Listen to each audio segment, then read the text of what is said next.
It's been over 7 years since a church group from another state brought a couple hundred refugees to the rural county where I live. I wanted to know, how could they do this? What was the governmental process that allowed the resettlement of refugees to a county ill-prepared to assimilate them? Employment opportunities were scarce. The health department was not familiar with illnesses and mental health problems of people who came from parts of the third world.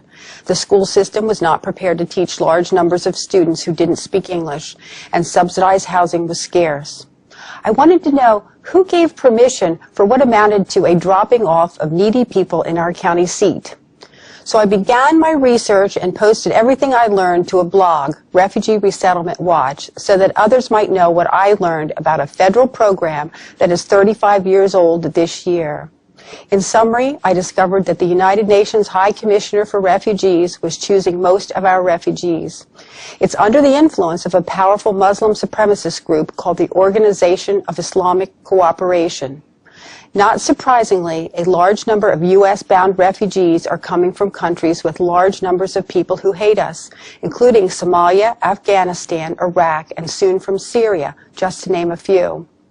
The U.S. State Department then distributes the refugees to 9 major federal contractors, 6 of which are so-called religious charities, but all are largely funded from the U.S. Treasury. They're not passing the plate on Sundays for the $1 billion price tag for the resettlement. And that figure does not include the extensive welfare benefits refugees receive. The refugees are then sent to over 190 cities and towns in the U.S. where the 9 major contractors support 350 subcontractors. The refugees receive help from the subcontractor for up to 6 months, and the subcontractor then submits paperwork to admit the relatives of the first group. As the years have passed, I've become increasingly alarmed by the percentage of problematic Muslim refugees admitted and distributed around the U.S. through this program. By the way, the Refugee Resettlement Program is not the only one used for legally admitting Muslims, but it is one of the most important. Many are forming cities within cities. Perhaps you know one where you live, where mosques are being built to consolidate, train, and promote a growing American Muslim population and its Islamic supremacist doctrine called Sharia. This process of Muslim colonization is called the Hijra. Muhammad told his followers to migrate and spread Islam in order to dominate all the lands of the world. He said they were obliged to do so, and that's exactly what they are doing now with the help and support of the UN, the U.S. State Department, and the Christian and Jewish groups assigned to seed them throughout the country. Your tax dollars pay for it all. I've written this little book, Refugee Resettlement and the Hijra to America, so that you will know what is happening to us and what we can do about it.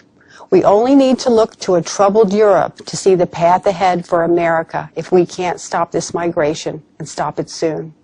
There's no reason on earth that we should have brought over 100,000 Somalis and another 100,000 Iraqi Muslims to America. Soon we will be resettling Syrian Muslims in large numbers.